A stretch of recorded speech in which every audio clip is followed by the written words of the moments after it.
Today I want to talk about self-love, and when I was thinking about it, I remembered a song my father used to sing to me as a little boy. He says, "I love myself, I love me so, I take myself to the picture show."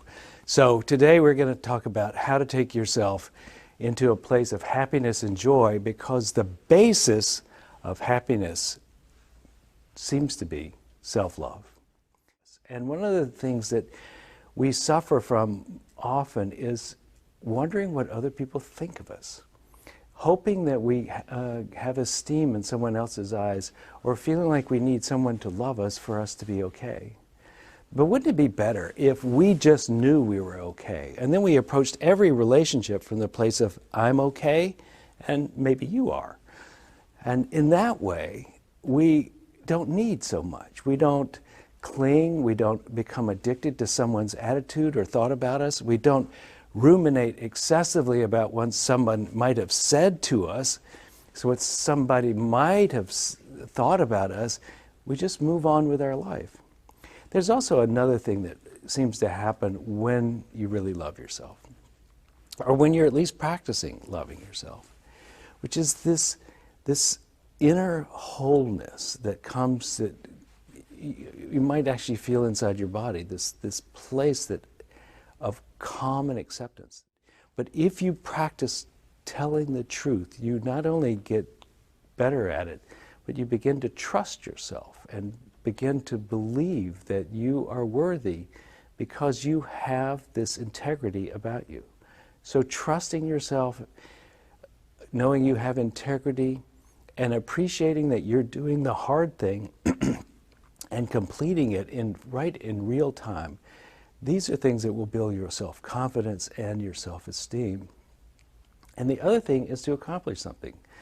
Now, if you're having a hard time accomplishing something, then I recommend, as an admiral in the Navy did in one of his commencement speeches, that you get up and make your bed every day. He said one thing about it: at least you've done something. And if nothing else goes well that day, you can come back at the end of the day, get in your bed, and it's made up. So do something every day that is an accomplishment for you, an increase of your life in some way.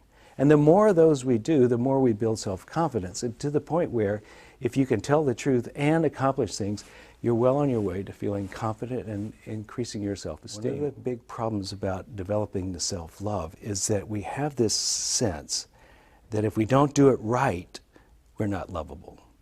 And so therein becomes this near enemy, the enemy that you have to be perfect to really be loved, and the need to do something to really have self-esteem.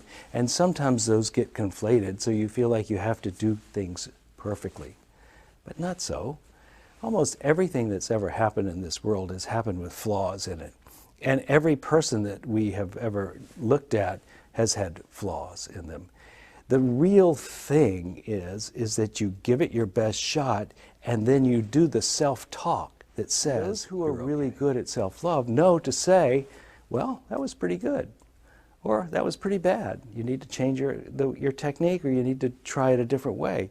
But they realize that the chance of doing it perfectly seems to be very slim, and they cut themselves some slack. Was that a real mistake, or was that just the beginning of a great adventure that will take us somewhere that we've never been before? Or let us become stronger than we've ever been before? Or let us realize in this humble state that we are like everybody else, and all of us are in it together just the same. So self-love has essentially several components, one of which is self-esteem. As I was saying earlier, do something to create self-esteem. Do something well, even if it's only making your bed. Do something well for self-esteem, and tell the truth. Those are two aspects of that. The other one is to actually begin to speak well to yourself. There's no one else inside your head but you. And the people you let speak inside your head is your job. Get that voice to quiet down and to be able to hear another voice, one of your own choosing, saying the words that you would like to hear, Say those words to yourself over and over, and that becomes the beginning of a different way of feeling about yourself. What you say to yourself internally matters, even more than what someone else says. The words you say to yourself are the beginning of how you feel about yourself. And you know, people who feel good about themselves tend to be people that we are attracted to. We like them because they like themselves. We trust them when they are self-confident. We are attracted to people who have this skill of self-love and self-confidence and self-esteem. Do whatever it takes to build your self-love. If it's taking good care of the physical body, in this time of the coronavirus, perhaps it's taking a hot bath or a long walk, or being with somebody online that you haven't talked to in a while, continuing to build social connections during this time. Whatever it is that you need to do, taking good care of yourself is reflective of and creating self-love. Next thing you can do is to accomplish something that improves your life, that is in the increase of your life. And the third thing is to talk well to yourself. We take good care of ourselves. We let essentially we let our hearts open to ourselves.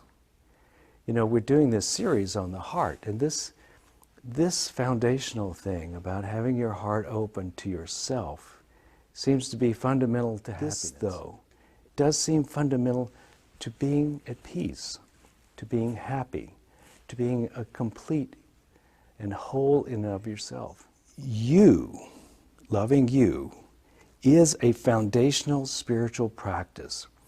Opening your heart to the world is wonderful. Opening a heart to yourself is necessary. Therein lies the basis of happiness, the possibility of spiritual awakening, and the ability to create yourself anew.